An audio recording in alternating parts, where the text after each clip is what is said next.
Race Flow here. And ngayon pupunta tayo sa Ibinang Street GP Bilibid, Pampanga. And mamimit natin din si Boss Motojack. At yun, naka-prepare na din naman yung alaga natin si Blue Blur. And Papi, pala yung alaga natin si Blue Blur.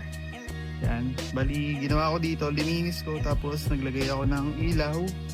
Tapos di ko na din na-check kasi dito ko na lang pinatong yung gyro sensor ko eh. Tapos yan, hinihintay ko lang yung kasama ko. And batsi na din tayo maya maya.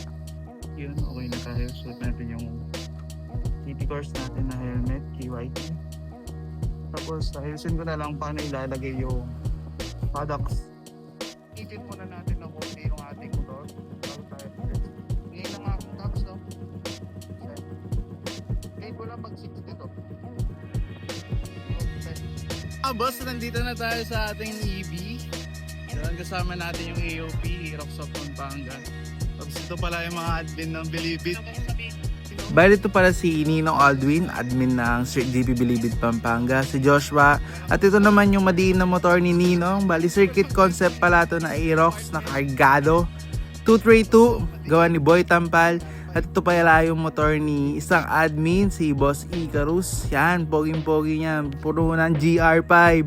Tapos dito, sinisipatan namin yung motor ni Ninong Aldwin. Bali, first time ko palang makita yung build niya. Tapos dito, tinignan namin yung compartment na walang kwenta niya. Naka dual injector siya, oil catch, umana battery, and naka-eraser siya na Super X. Bali dito, habang hinihintay namin yung Street GP Bilibid, Bulacan, sinisipat muna namin yung mga motor dito. Tapos dito, ang dami ng mga dumadating at dumating nga yung isa nating kakambal na inspired din ng Yamaha Racing Philippines. Bali ito pala si Boss Franz. Siyempre, pisbam. Solid yan, naglalaro rin yan. Tapos yan, nakita ko si Papi Jun, nagbumontage. Nagtripan ko nga siya dyan. Tapos dito, tinuturo ni Ninong Aldwin kung paano ata gumamit ng Insta360. Pero alam ko na Insta360 din si 1793. Tapos kasama din nila si Motocouple. At dito dumating na nga yung mga malalakas, mga taga Bulacan. Yan, si Kuya Doc. Tapos yan, panigurado kilala nyo to, pinaka-poging mayor ng Street GP Bilibid, si Motojack. At dito, habang nagpe-prepare na kami sa event, bali konting kumustahan lang sa ride nila kung anong mga nangyari. At dito dumating din pala si Boss Boy Tampal. Yan, kilala nyo to, mga gigil sa mga stock na motor. Bali ito pala yung build ni Boy Tampal, yung bagong Aerox. Bali kalalabas lang yan, tapos binid niya na ng circuit concept. At dito, nagpe-prepare na kami sa magiging event at magpaparapol yung AOP and Street GP Bilibid. At bago kami magparapol yan, ginudge muna yung motor ni Boy Tampal. Wala na kayong dapat pang ano yun dyan, tignan dyan. At dito, nag-start na yung raffle natin. At ito naman yung mga lucky winners natin na mga member ng AOP at Street GP Bilibid. Dito, after namin magparapol, bali ginawa namin dito, nagsalita kami ng one by one mga future na content creator sa motorcycle industry. At dito, nagsalita sila Boy Tampal, si Kuya Doc, yan. Bali sinabihan pala kami ni Kuya Doc na baba din kami minsan sa Bulacan kasi sobrang layo nila. At dito, nagpapathank you na yung AOP sa mga dumalo ngayong gabi na to. At dito pumili pala tayo ng Choice Award. Papi, magpipili tayo ngayon ng Choice Award. Bali sa Bilibid lang to. Bali paglalabanan natin yung Bilibid, Pampanga at Bulacan. Check it out nyo lang yung mga bossing. MC nitong mga pipiliin nating Choice Award.